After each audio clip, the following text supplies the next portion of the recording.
Bonsoir, nous sommes ici pour la lecture de La Conjuration des idiots d'Armando Verdiglione. Le livre est sorti en 1992. J'étais en train de mettre ensemble deux livres et chez Grasset avec l'introduction de Bernard-Henri Lévy sur ce que ça a été appelé l'affaire, c'est-à-dire l'inquisition laïciste de Armando Verdiglione. Ce livre a cloué une phase et il était, disons, sorti de cette affaire et en 2008, il y a eu une deuxième vague de la valanga inquisitoriale, ou peut-être que j'ai traduit à oreille, de cette attaque inquisitoriale pour, disons, les crimes de vivre, karma, parce que il fallait, selon les lieux communs, empêcher l'intellectuel libre, anormal, il faisait des congrès internationaux d'énormes réussites et intérêts. Il intervenait les plus grands chercheurs dans chaque domaine étaient invités. Or, le livre, il est soit une analyse de cette inquisition dans plusieurs de ses facettes, mais comme tous les livres d'Armando Verdiglione, il y a l'élaboration de beaucoup de questions, d'énormes questions, et nous sommes maintenant à la 28e lecture.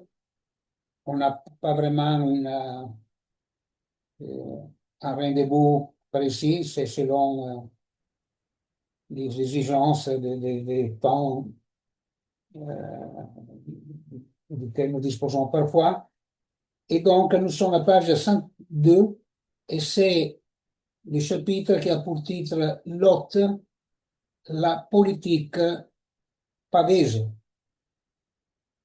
Et donc, il y a la question, ces trois questions qui sont déjà affichées. Et donc, la question de la politique et du politique, l'approche à la politique de la vie des Pavese, en clôture de ces chapitres qu'il est plutôt court face à d'autres. Ils n'ont pas la même, évidemment, les exigences linguistiques sont différentes, ils n'ont pas la même longueur. Et, et en plus de ces questions, nous trouvons, c'est un chapitre qui il dédie beaucoup d'élaboration à la question de l'accessoirité, à la question de la mort. C'est ça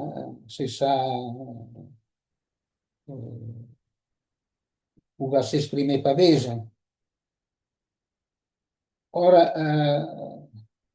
nous commençons je ne fais pas une lecture du chapitre entier. C'est un laboratoire de recherche et donc en lisant depuis et plusieurs fois et même les choses les plus récentes, il ne sait pas que j'ai que j'aime en particulier les premiers livres, disons. Il a, et je vais tirer des phrases et des questions que j'ai trouvées en relief en les lisant encore une fois et encore et encore. La politique demeure dans le département de l'autre. Donc, elle ne demeure pas dans les sujets. Elle n'est pas une politique du sujet ou une politique des sujets. Ce n'est pas dans ce sens. Et l'autre, il faut les lire, disons, dans cette démarche qui elle a commencé le 5 février de 1973. Parce que j'ai dit ça, parce que cet autre, euh, et même d'autres d'autres mots, ils ont pris une autre tournure, une autre, euh, une autre statut dans l'acte de parole. Donc cet autre en particulier passe à comme il est dans l'enseignement de Lacan et et dans le lacanisme, il n'est pas le trésor des signifiants.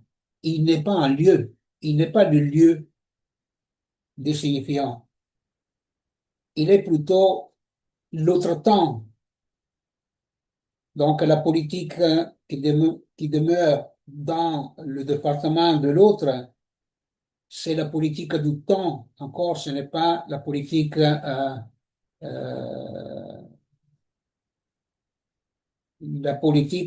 des atteints sociaux qui s'en occupent. C'est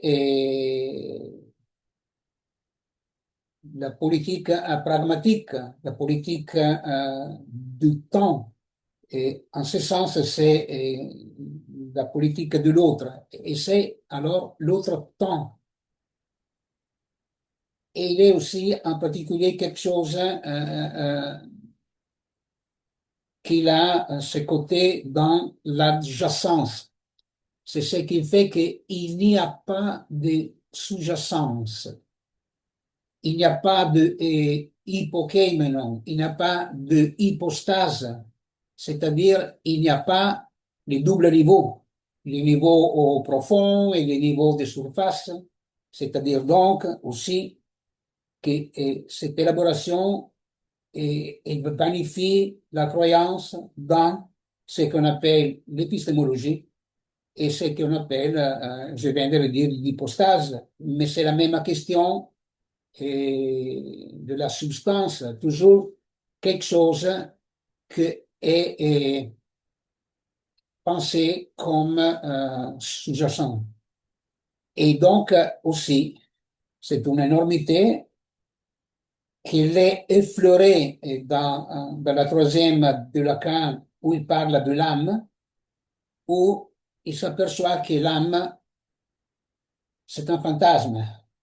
Ce que c'est drôle, c'est que cette phrase, j'interviendrai demain carrément autour, et même sans les carrés, autour de la troisième, dans les transcriptions qui sont été faites jusqu'à maintenant, y compris celle d'il y a 5 ans environ, chez Navarin, et par les soins de Jacqueline Miller, cette phrase, on ne trouve pas. Mais heureusement, il y a, depuis l'archive qui est restée aussi de Patrick Ballas, il y a certains audios et parmi ces audios, les audios du moment qu'on a commencé à les faire, on n'avait pas commencé tout de suite, c'était les années 50 aussi. Et donc, Et en détail, nous avons, je crois que la version diffusée sur le site de Patrick Vallas, soit la version de 2 heures et quelque chose. Et aujourd'hui, en les cherchant pour demain, et je me les suis trouvé dans mon archive 2. Il y en a une de 2h25. Alors la question c'est, je n'avais pas, je croyais que c'était la même que j'avais placée dans plusieurs dossiers. Et donc, je vais même avoir la différence. Donc là, la question c'est très important parce que ce n'est pas seulement que, que l'âme soit un fantasme, mais la question du sujet, toujours sollicité et par Lacan, et reste comme mot aussi. Et reste bien que de l'inconscient, bien que divisé, et on les retrouve dans les formulations même des,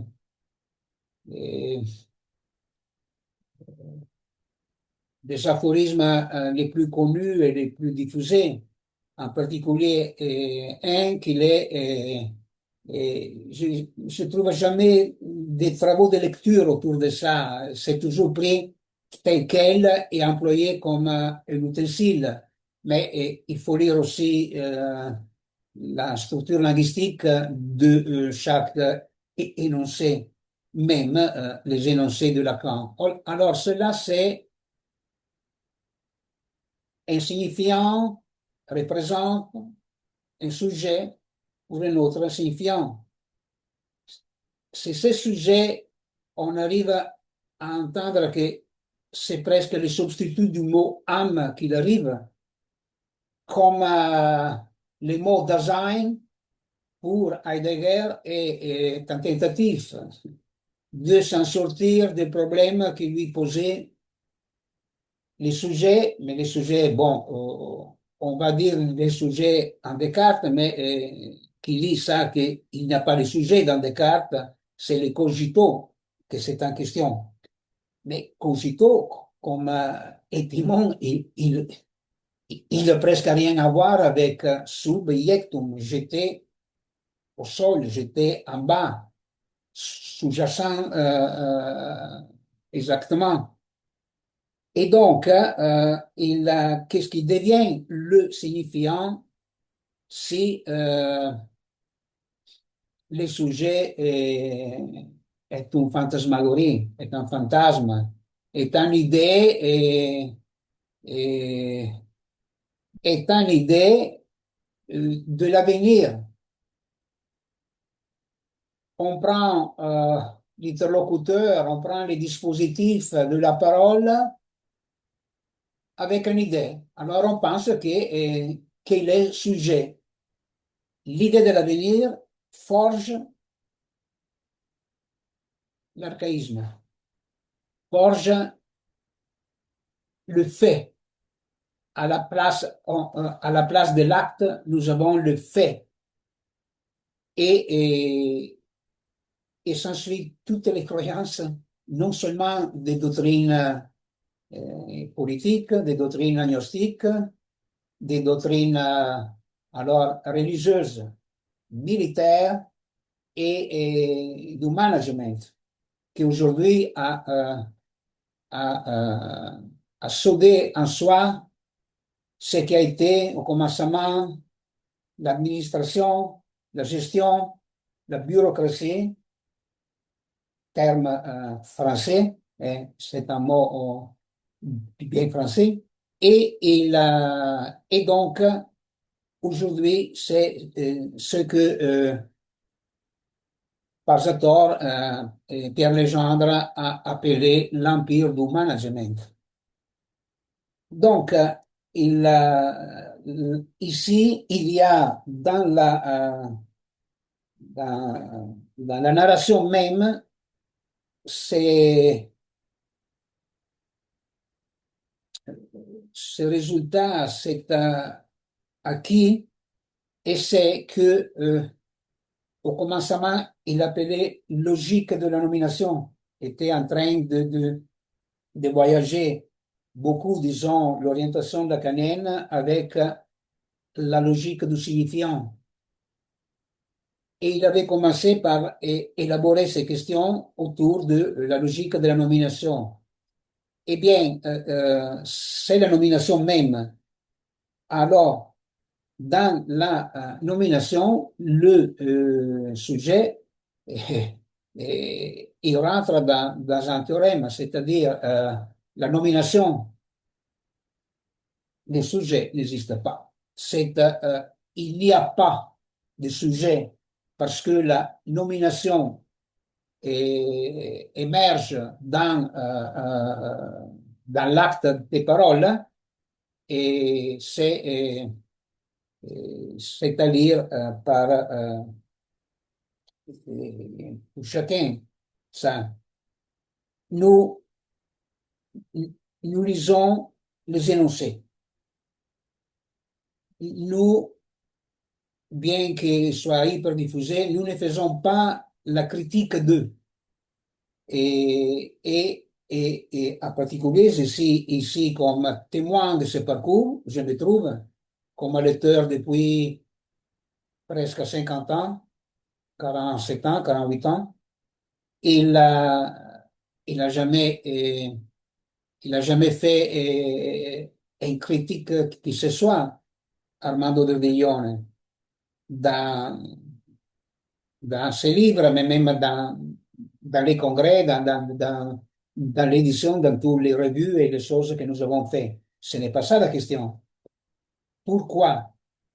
Parce que c'est les jugements est assumé par un présupposé sujet, on s'interdit d'entendre.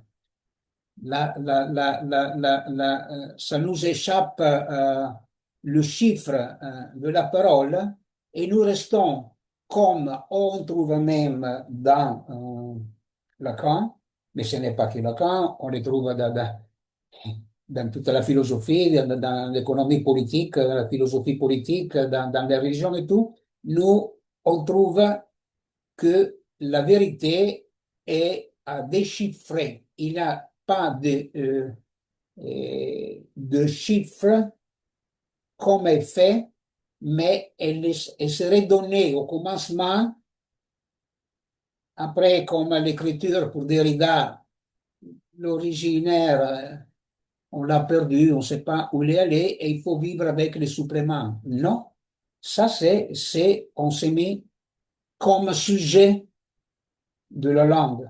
On s'est mis comme soumis, on s'est mis comme prostré, on s'est mis comme dhimmi dans l'approche islamique.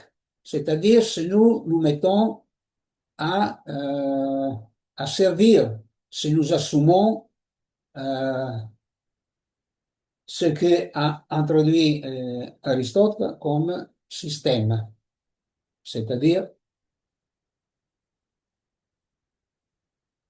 une boule.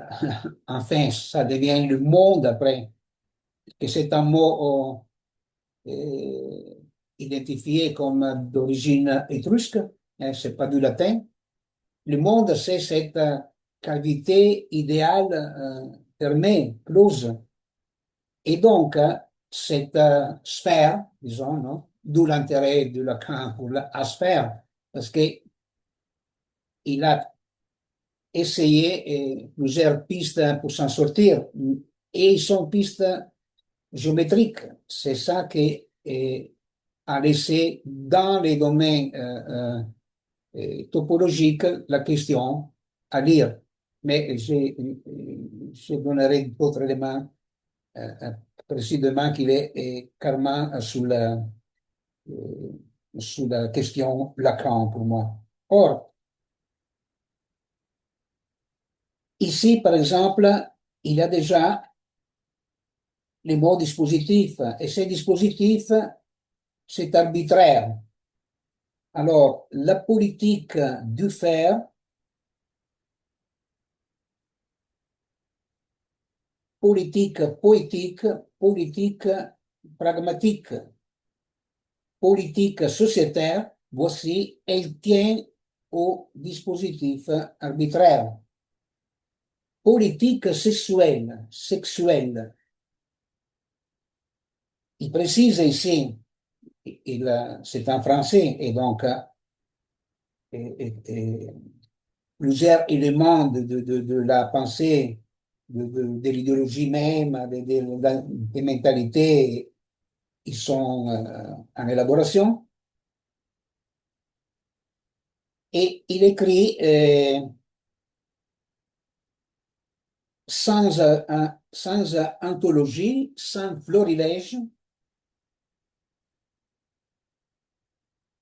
rien de naturel ni de populiste, sexualité artificielle. Or, une, une distinction qui s'est imposée, mais dans un travail, c'est une constante dans l'élaboration de Armando Verdiglione et de la science de la parole. Il tient toujours à préciser qu'il est science de la parole, pas science du discours, pas prend l'effet comme cause. Le discours est un effet de l'acte de parole, mais on ne peut pas le prendre comme cause. Même la vérité, pardon, même la vérité est un effet du chiffre de la parole dans l'abord. Euh, la vérité est un effet du chiffre de la parole. Et donc, ce n'est pas une cause, on ne peut pas la servir. Vous pouvez prendre des bars d'il y a 200 ans, des politiques dites en Europe. Et cette distinction, c'est entre sexualité dans les statuts que l'élaboration d'Armando Verdiglione trouve et l'érotisme, qui est, même comme mot, c'est dans où j'exagère, c'est dans la Grundsprache française, ou elle est dans l'idéologie française. Et l'érotisme, c'était pas, ce n'est pas été écrit par d'autres que par Bataille. Et donc, c'est facile pour chacun et dans la langue supposée nationale, non? Et de lire des choses qui sont des acquis, mais ils sont des acquis et il faut toujours, parce qu'ils soient des acquis intellectuels dans la vie, les lire, l'analyser, les élaborer, pas les prendre en tant que tels. Et je pourrais faire plusieurs euh, histoires, aphorismes autour des choses très importantes dans ces textes que pour les historiens, elle n'est pas de la Renaissance, mais c'est là qu'elle commence peut-être, c'est-à-dire avec Dante, avec la comédie, que les autres appelaient divine. C'était la comédie. C'était sans tambour ni trompette, c'était que c'est c'est- c'est- c'est joué de façon euh, analytique et non seulement littéraire, seulement, mais là, c'est pas seulement, c'est à la pointe de la peinture de la parole, de la pointe de la parole. Et il a,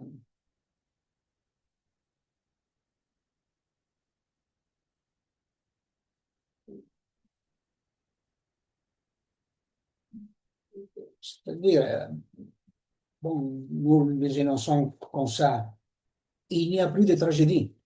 La comédie, elle n'a rien de divin. Tout le monde comprend pourquoi elle est divine, parce que c'est très beau, c'est, c'est impensable, euh, c'est la musique du deuxième millénaire et elle est encore valable dans le troisième millénaire. Et bien qu'il avait aussi des questions gnostiques autour des petits groupes spirituels et tout ça, les choses elles sont connues. Et, mais c'est ça surtout, c'est que il n'y a plus de tragédie. Et à plus forte raison, la lecture qu'on trouve ici, mais en particulier sur la question de la tragédie, et, ben, oui, c'est un laboratoire, il y a plusieurs choses qui arrivent, mais enfin, et je remercie de cette richesse. Et, et là, la lecture de Toujours la marche, de l'Oedipe par Armando del Giglione, c'était du commencement euh, une lecture qui ne cherche pas l'archéologie du sens de la tragédie d'Oedipe, mais quel est le statut intellectuel d'Oedipe là où on arrive à dissiper la croyance dans la tragédie. Ça semble impossible même maintenant, doucement. Et il y a pas mal de lectures autour de l'homme et de l'animal. Et non seulement Derrida, et même dans ces deux derniers séminaires, mais surtout, c'est quoi, Animal, mon frère, il y a de ces questions-là. Il y a Heidegger qui va, comment dire, il va à se déjouer et il ironise sur l'animal rationnel. Euh, et parce que c'est du latin. Parce que c'est du latin. Il ne va pas quand il fait ses blagues à reprendre le grec. Ce n'est pas les zoopoliticons, non, c'est animal rationnel, c'est-à-dire c'est la tradition latine qui tient pour cause à, à, à ironiser, à bafouer et à ce que d'autres peuvent faire dans ce domaine. Et donc, c'est une lecture où Édipe ne tue pas son père, il ne cède pas à cette tentation d'assumer la peste, que c'est à cause de la peste qu'Apollon pose la question, il faut trouver l'assassin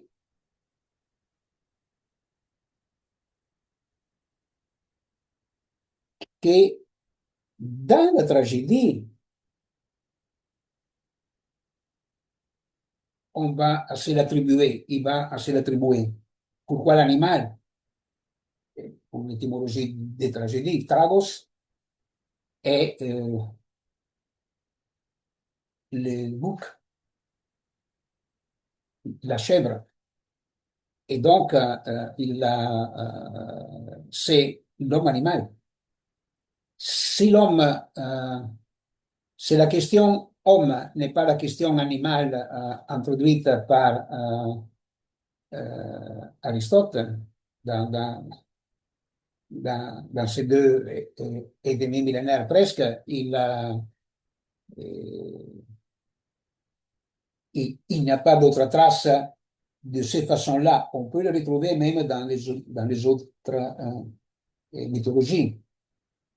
Mais et pas en tant qu'animal, mais il a la question euh, du frère, la question du fratricide. Et bon, à commencer par non seulement la Torah avec Caïn et Abel, mais et même avec les Védas, les Avesta et beaucoup d'autres doctrines du pouvoir et qui sont doctrines religieuses. Oui, et même dans dans la psychanalyse d'orientation lacanienne, et c'est en valeur encore aujourd'hui le mot érotisme. È intervenu sur l'érotisme Jean Alouche, avait écrit un livre comment dire, qui va s'appuyer sur la question de l'érotisme par,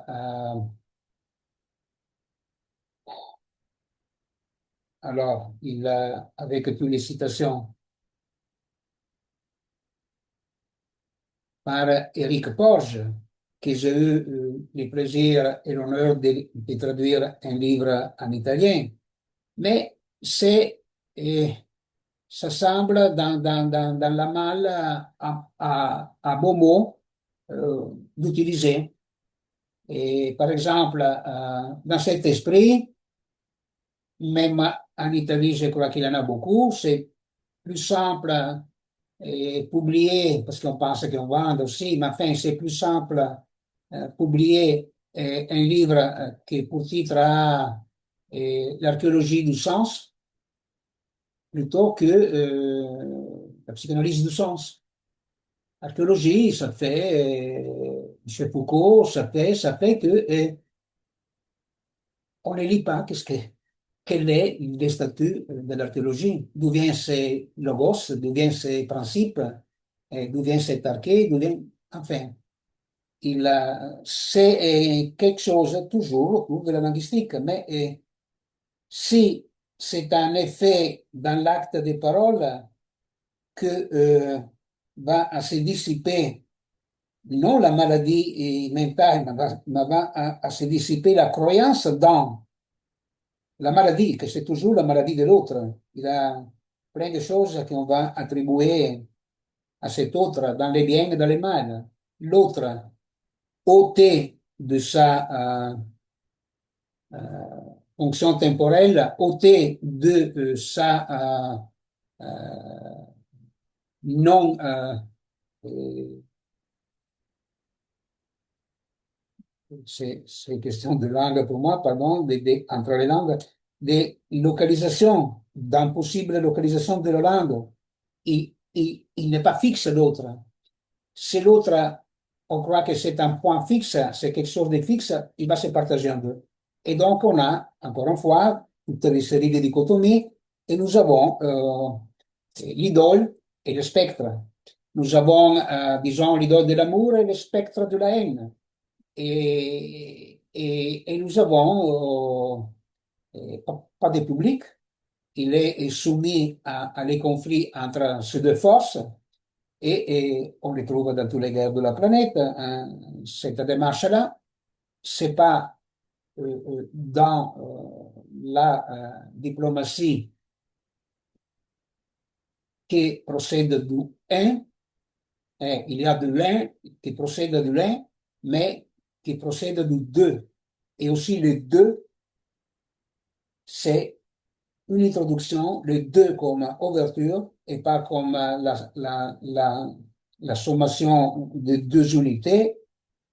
Elle est introduite par Armando Verdiglione depuis 73. Ça, c'est la démarche de chercher en lisant où certains résultats ils sont intervenus. La plupart, après, il y a une lecture immense encore, mais les deux comme ouverture, et le semblant qui n'est pas le faire semblant, n'est pas le semblant duquel parle aussi dans la troisième Lacan. Ce n'est pas les semblants en Lacan n'est pas l'objet de la parole. Non.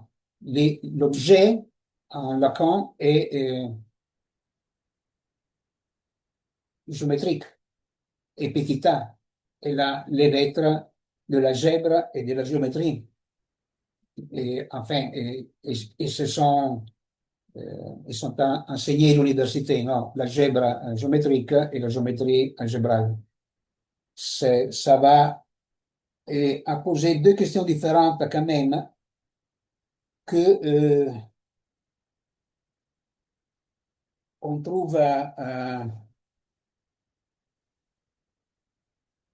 on trouve ici les moments que, en lisant que la sexualité, c'est une question d'hérésie pour l'inquisiteur, comme signe de la différence, il, il arrive dans l'élaboration du sexe, et nous sommes en 92, hein, et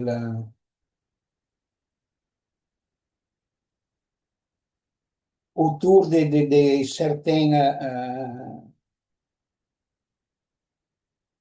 de certaines, comment l'appeler, certaines lectures, parce que c'est pas néanmoins des théories, enfin, Bouddha Machen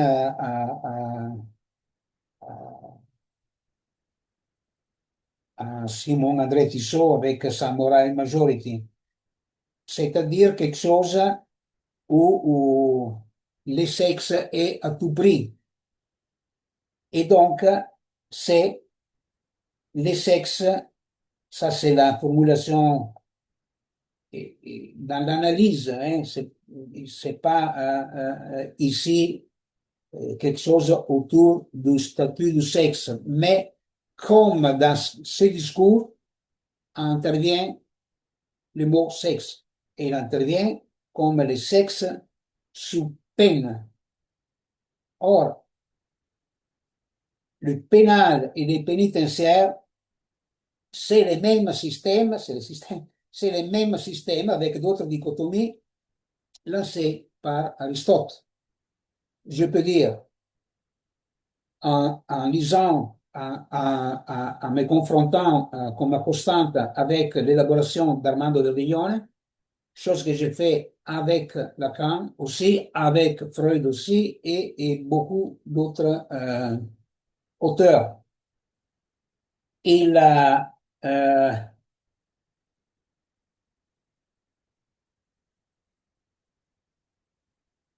le maître, non? Alors, les deux classes d'Aristote. Les deux classes d'Aristote sont la classe des hommes libres et la classe des hommes esclaves. C'est sous-entendu qu'il y a la guerre, hein. Il y a la guerre pas intellectuelle, et substantielle et mentale, double encore. Pas la guerre intellectuelle qui n'est pas double, mais bon, c'est c'est dans la parole que nous lisons ça. Verra, c'est un signifiant du vieux allemand qui a remplacé bellum du latin. Mais là, c'est la question que les hommes libres sont ceux qui dirigent la guerre, parce que les esclaves sont des prisonniers de guerre. C'est là la question.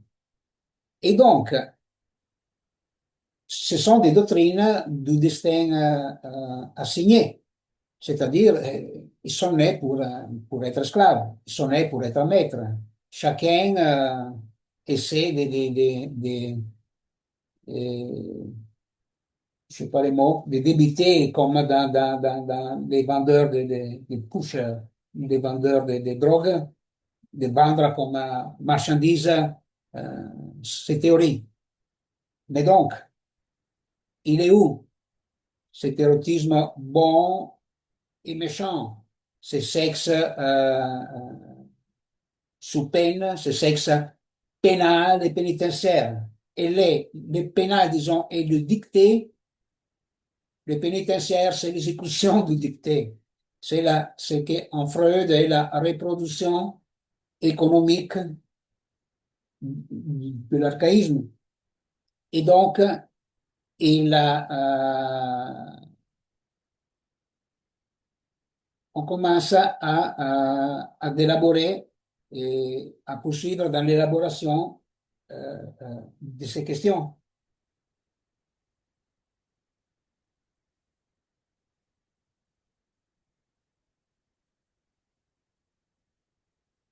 Enfin, et toutes les doctrines spirituelles essaient de fondre et de trouver, comme Nicolas de Cuse, la coïncidence des opposés. Et donc, parce que c'est une dichotomie. Et c'est là, qu'est-ce qu'elle ferait? Elle a besoin de cette différence représentée. Et elle, elle rend un destin fixe, que quelqu'un soit maître et quelqu'un d'autre soit esclave. Et, et c'est dans cette fusion d'esprit. Et vient, et c'est cette fusion qui est recherchée. Nous pourrions dire que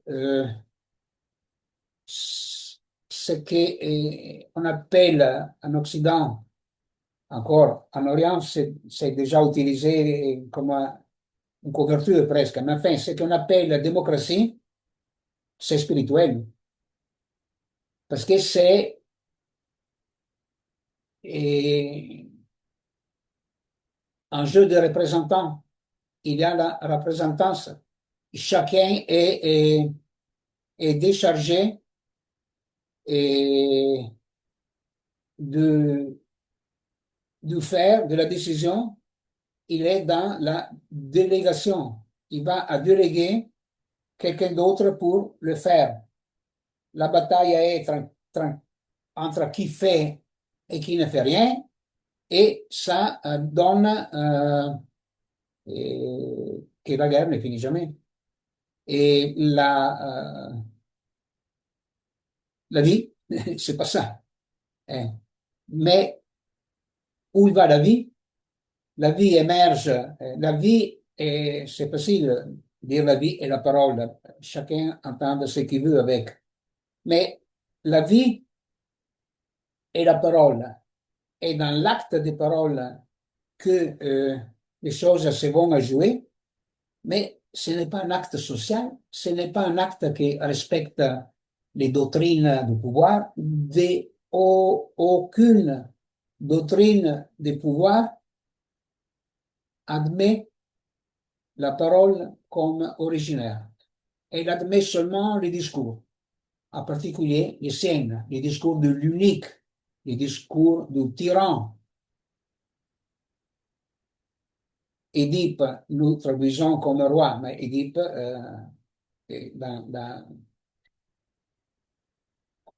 dans Sophocle, on prononce en français, in Sophocle, pour moi, il est tyran.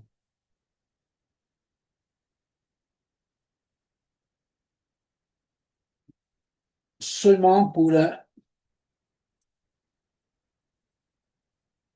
commencer, il y a aussi des références c'est en lisant Origène qui va attribuer ça. Je vous lis. Le transsexuel, c'est une lecture déjà, Origène, en cherchant l'autre avec un majuscule, encore plus autre sans majuscule, le personnifie. La sexualité, entrer dans les plagiaux bénéfiques, c'est les plagiaux des inquisiteurs. C'est la lecture de l'affaire de Villone, ça aussi, toujours. S'évanouit cette sexualité dans la filiation généalogique. Ici, c'est comme un fantasme, c'est une énormité. Toute la vie, bien qu'ils ont parlé entre eux et il a été publié ou c'était traduit de livres. Un troisième, c'était construit comme un laboratoire éditorial.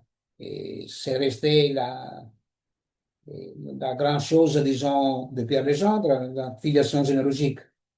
Il croit il croit au sujet, il croit à l'érotisme, il croit au totem, il croit, il l'utilise comme un drapeau aussi, presque. Plus que presque, pardon. Alors, la sexualité s'évanouit dans la filiation généalogique dans une forme d'équation avec la mort, et les mots d'équation demandent des laboratoires infinis. Coup de grâce et de maman. Sexualité blanche, en origine, comme question. On continue. Comble idéal de l'inquisition laïciste. Alors, d'où émerge la nomination? Si j'étais un littéraire, je dirais où émerge la vraie vie? Où tous les autres sont fausses. Non, c'est pas ça. Mais où émerge la question pour chacun? Elle émerge de la parole. Elle émerge où? Freud, elle l'a appelé formation de l'inconscient. Sous les mots inconscient, il a même eu beaucoup de congrès et ce n'est pas la soirée, mais il émerge avec les lapsus, avec les symptômes, avec euh, l'une-beuve avec laquelle il a joué à traduire les mots inconscients Lacan, non? Comme provocation. C'est-à-dire que c'est et la mer calme, seulement en jouant sur l'équivoque, quelque chose de la parole par cet équivoque peut émerger, non? Et donc,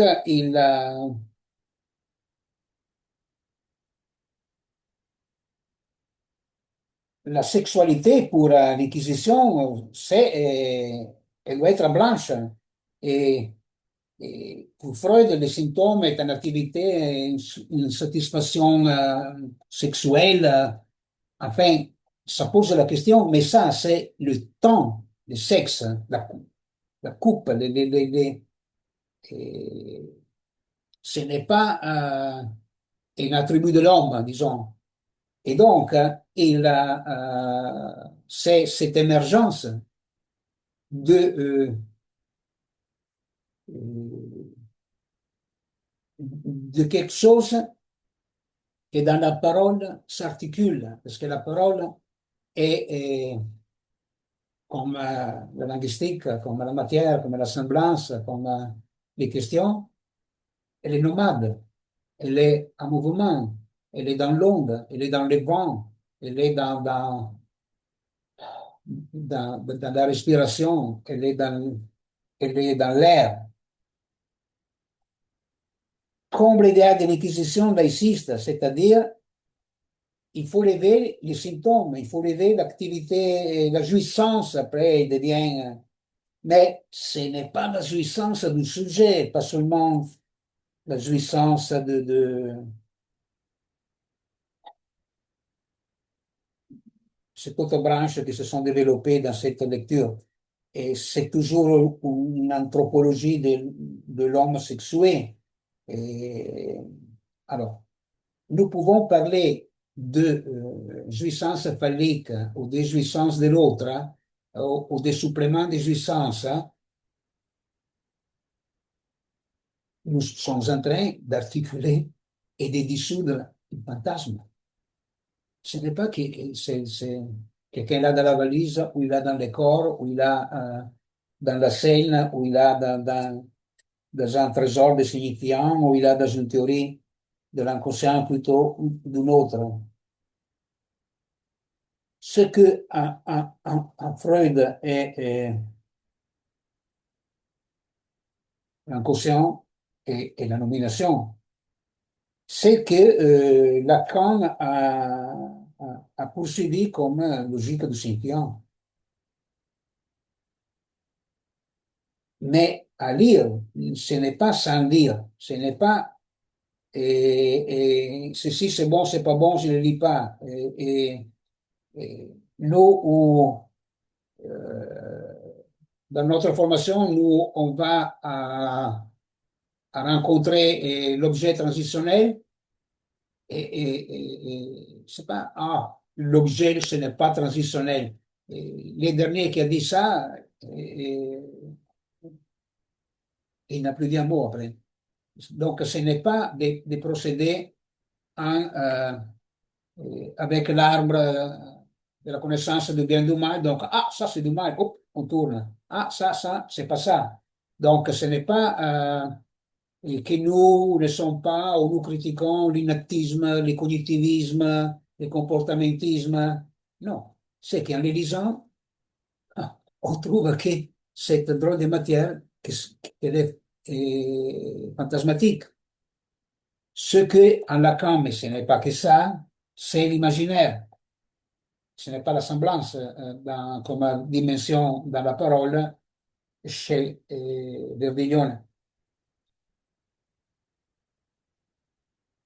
Lacan, ici et là, répond à quelques questions qui lui pose le jeune Verdillon.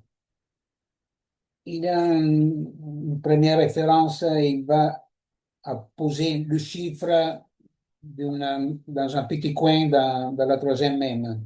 Peut-être que demain, si je me rappelle, je vais y revenir.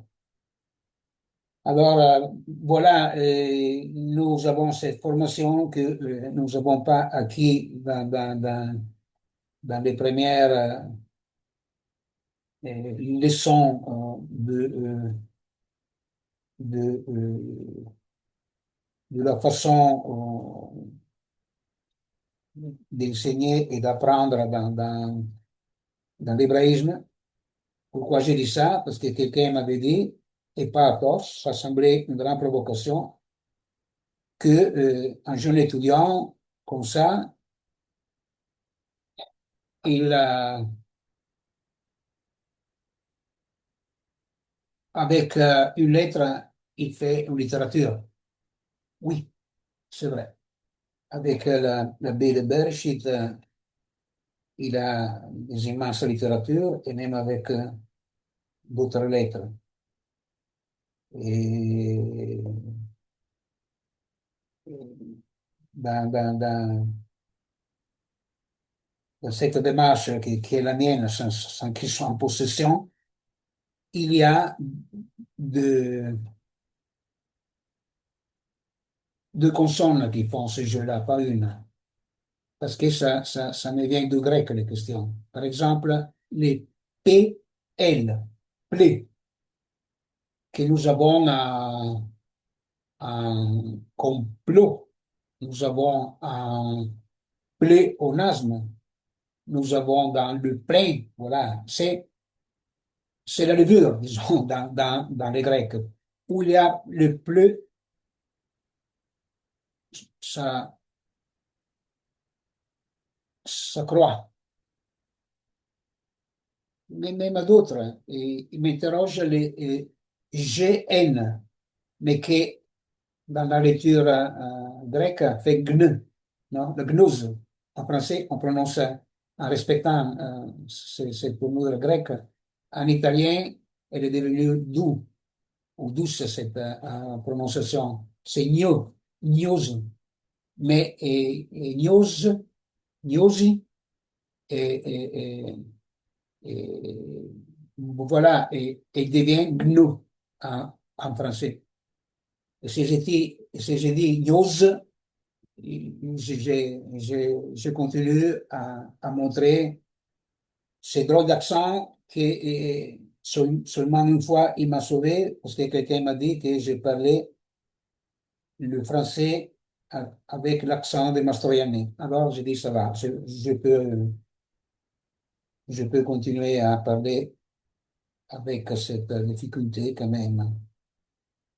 Et donc, je vais au point où ces chapitres desquels j'ai lu des mots, presque quelques lettres, c'est vrai. L'évangile égyptien recherche l'unisexe et il faudrait se mettre à les lire. L'évangile copte, je ne l'ai pas lu. Et donc, c'est la question de plusieurs érotismes et autour de la question qui n'est pas encore. Ici, c'est la question des femmes, mais pas la question femme. Alors, oui, j'ai lu ces petits parties. Autrement, tout seul la phrase de Pavese, et je vais ouvrir notre laboratoire après. Je l'ai lu plusieurs fois et nous sommes nombreux à le faire. Tout simplement, c'est là pour introduire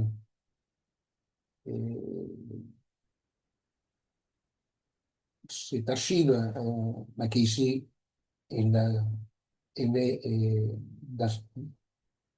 dans la restitution en qualité. Nous commençons à entendre quelque chose de ces choses, de ces mythes aux mythologies et tout ça. Après la dynastie Sung, les pieds d'une femme bandés, effilés, rapetissés, sont tenus pour la partie la plus intime, les symboles même de la féminité. Nombreuses images de l'époque, vulve grande ouverte et visible en détail, et pieds bandés. S'il y a des livres sur la question, je vais les lire. Et voilà, la mort viendra et elle aura tes yeux. Ainsi écrit Pavese. Achève cet chapitre, ce bref chapitre que j'ai rendu trop bref peut-être. L'expert s'en prend à son éjaculatio précoce. Et je crois que dans la syntaxe française, ça se prête à l'équivoque. Et Armando Verdiglione, moi je ne sais pas, mais enfin, je n'ai pas l'expertise dans la langue française qu'il a Armando Verdiglione. Et donc, ça se prête au doute, c'est-à-dire, et je pourrais presque dire, bien sûr que l'éjaculatio précoce en question est celle de Pavese. Il doit l'avoir ramassé, j'espère, un psychiatre quelque part, mais l'expert s'en prend à son éjaculatio précoce. Le son, c'est un doute si c'est lui-même ou si c'est ou c'est il est Pavese. Et bien sûr, c'est les deux, parce que nous sommes dans l'affaire spirituelle. Or, ici, c'est moi qui touche la question que j'ai donnée, il l'espère, psychiatre. C'est une question avec beaucoup de conséquences à dire que déjà avec l'analyse dite laïque en Freud et tout ça, mais Freud est psychiatre, et Lacan, il, il fera toujours jusqu'à sa fin la présentation des malades. C'est seulement pour une question théâtrale, mais ça, la, la, la, les grands respects pour la psychiatrie. Gaëtan de Clérambault, mon maître en psychiatrie, c'est qu'il n'y a plus de compromis entre la pratique intellectuelle avec les mots qu'elle va à emprunter, à employer dans cette démarche, avec la psychologie, la psychiatrie, la psychanalyse et tous les ramassages qu'on appelle psychothérapie, où il y a méditation et d'autres choses encore. Mais c'était déjà ça. Mais c'est aussi, ça semble que pour vivre, il faut accepter le compromis. Mais les gestes de Freud, il n'aurait pas eu s'il avait accepté les compromis de la formation neurologique. C'était pas encore les neurosciences. Et aussi Lacan. Mais dans les deux cas, et de façon différente, avec une ambiance différente, avec des repères différents. Et ils sont maintenus des questions qui ne trouvant pas en lecture et ne trouvant pas cet autre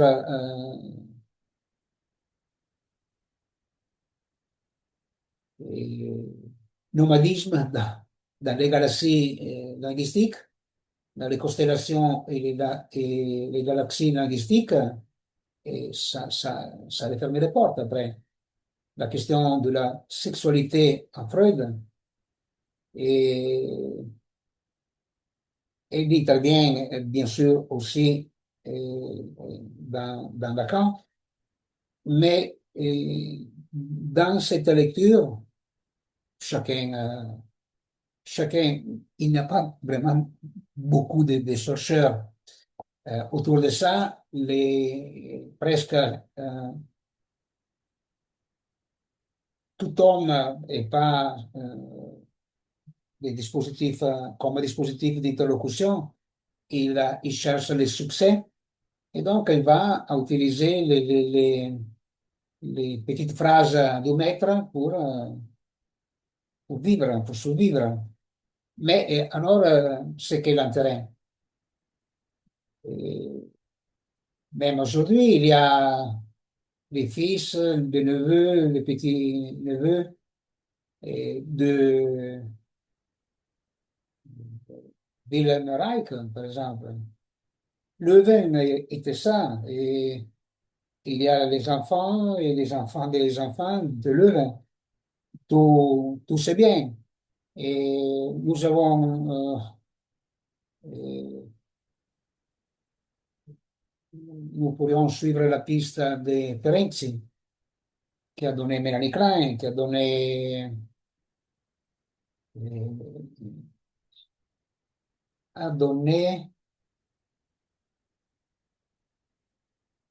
Herman et le photographe, qui euh, chacun est intéressant parce que chacun ne peut qu'avancer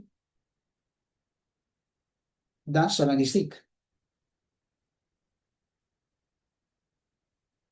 Je fais l'exemple. Dans cette démarche, je trouve que la logique de signifiance est une porte fermée désormais. Et ça maintient la chaîne signifiante. Ça maintient la croyance dans le sujet. Ça maintient la nécessité donc qu'il devienne structurel les symptômes. Ce n'est pas un effet de la fonction du nom, de la fonction du refoulement, de la fonction de la métaphore, qu'elle n'est pas paternelle. La métaphore, c'est la métaphore. La métaphore paternelle, ce serait la métaphore de la métaphore. Et donc, nous avons l'ajout du quatrième rond au globe romain. C'est là peut-être que Lacan remercie les anthropologues qui lui ont qui, interrogés par lui presque sans savoir ce qu'elle était en train de dire et quelles questions il était en train de poser. Il utilisait la topologie, che ça lui allait comme un bague au doigt, non? Au commencement du reporter de cette jeune fille qui lui parle des nobles romains qui étaient dans ce rendez-vous auquel il n'a pas pu participer et qu'à d'autres il avait participé Lacan avec son ami mathématicien, duquel maintenant je n'arrive plus à distinguer s'il était Jacques Riguet, c'était quelqu'un d'autre encore. Et donc, il va y avoir toute cette nécessité. Mais qu'est-ce qui se donne? Comme moi, je l'ai remarqué en 81 à, à Pompéi, je crois que c'était Pompéi. Non, entre Pompéi et Naples. J'étais à Torre Annunziata. Je me promène dans les petits villages et je vois un panneau. Moi, je n'avais pas encore pris la maîtrise en psychologie, j'étais en train de faire la thèse. À Naples, j'ai fait la thèse.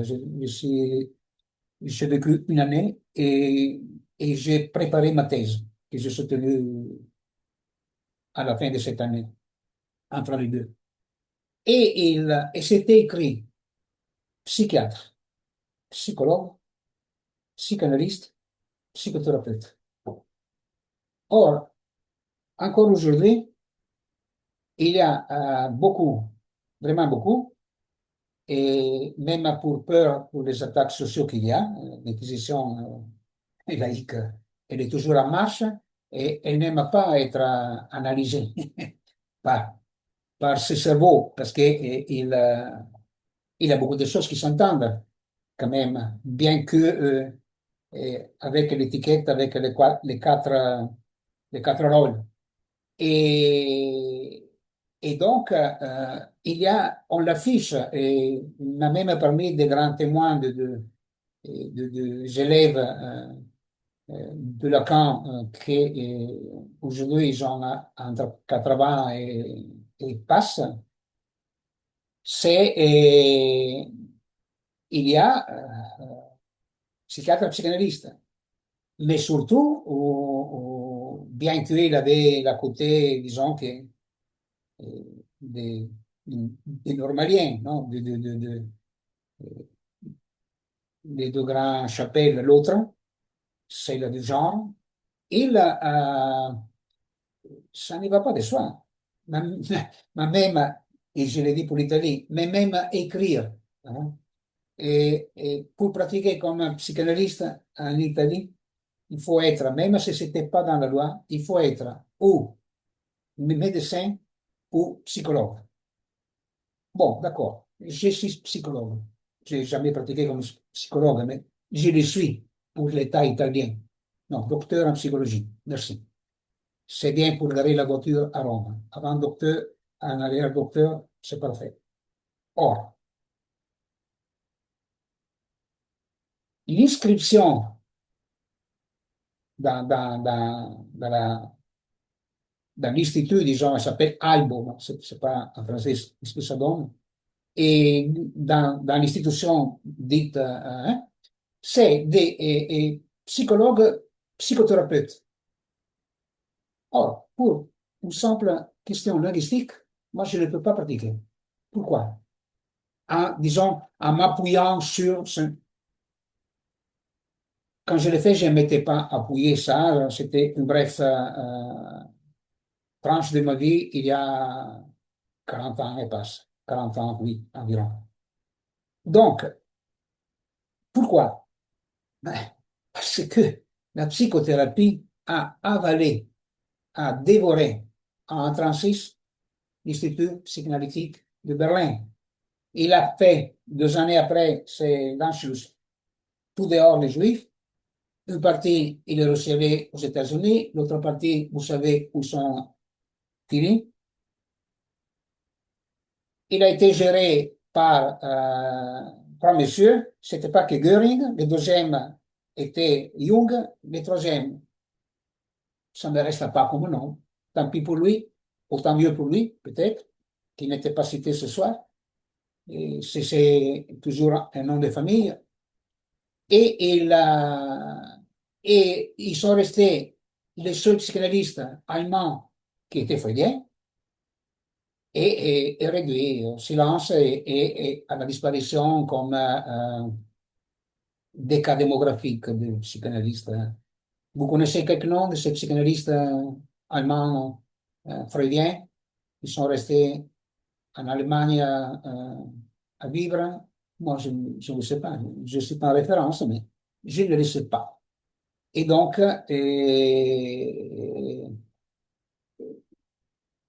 psychothérapie est en formule une formation d'État.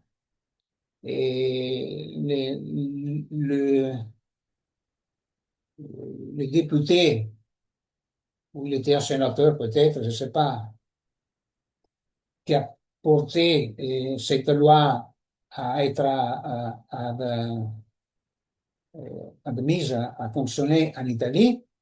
Dans les années, il était vieux désormais. Dans les années 40, il était allé en Allemagne et il a participé à à l'engrenage de construction d'État étatique de la psychothérapie. Et toujours, on travaille pour le bien. Apparemment, c'était pour donner un coup de main à tous les fous qui revenaient de guerre, non? Fous de guerre. Voilà. La prochaine fois, nous prenons à lire La Belle, les poupées de Rilke, Cicciolina, récit de Ida. Et pour qui n'a pas encore lu ce livre, que ça semble écrit ce matin-là, pour l'actualité de chaque élément, les boucs émissaires du parti débile. Et le jugement, la mentex, pardon, pour la X, la mentes, Marx, Kojève. Qu'est-ce qu'il doit l'idéologie française et l'idéologie occidentale à Kojève, c'est-à-dire à Hegel?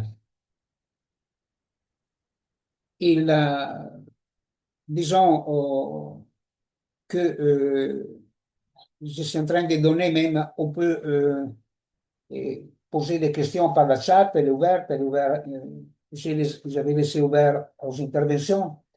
Et donc, mais s'il y a des questions que intéressent, je peux essayer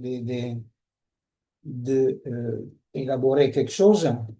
Et donc, il peut être mise dans la chat euh, ou en français, chat, ou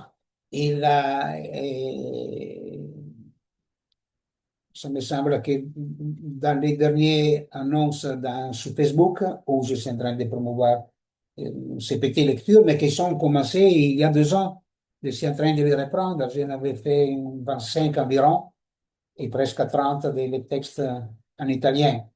Et dommage, était un psychanalyste pas connu, mais c'est pour un psychanalyste qui était de Toulouse que j'avais commencé il y a presque 3 ans cette lecture de la conjuration des idiots. Et parce qu'il avait désormais, après la chasse aux sorciers, quelques sorcières, les livres publiés en français, il s'était achevé ici. Après, je crois, en EPUB, vous trouvez les Leonardo da Vinci et les Machiavelli. Et Machiavelli, euh, c'est toujours une aventure. Et bien que il y a des acquis qui pourrait faire des démarches, celle d'un Martien pour un Français, même pour un psychanalyste français, un psychanalyste lacanien. J'ai rencontré même d'autres psychanalystes, disons non lacaniens, des freudiennes et d'autres. Et non, l'intérêt reste toujours pour chacun, pour chacune, pour chaque test, pour chaque analyste et même les non-analystes. Euh,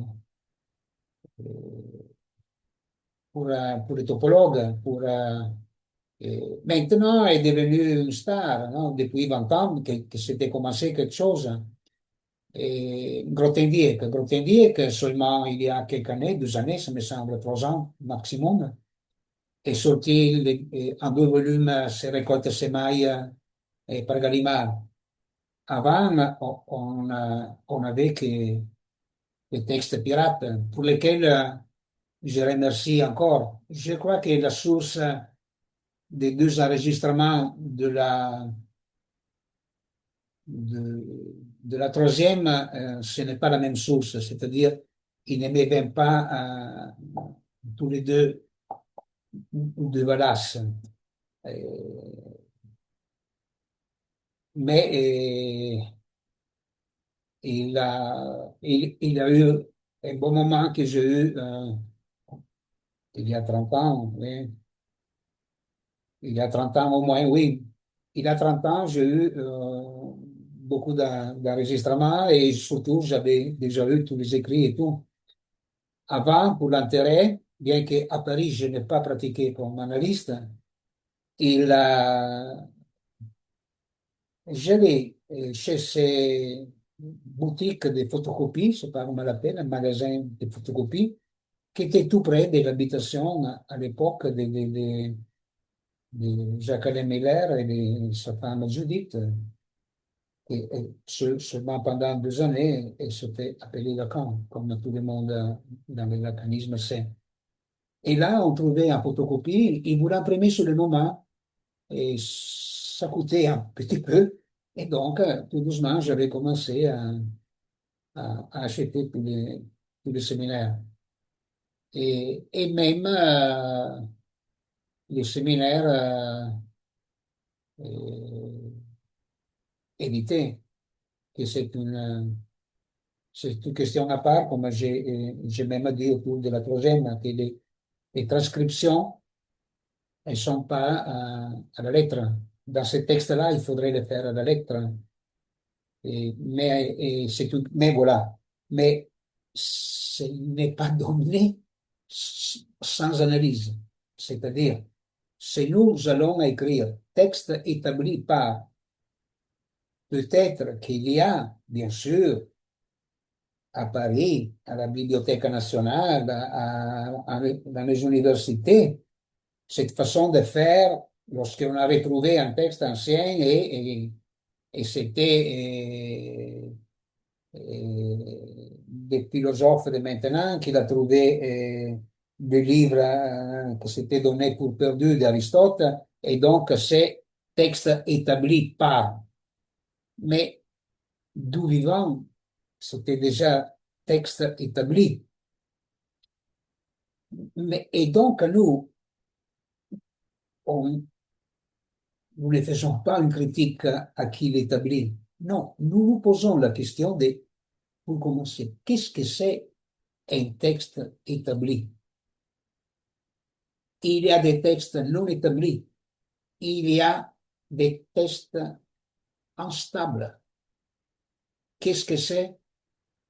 Je crois, pour commencer, que les textes originaires, les témoignages civiques de chaque texte est instable.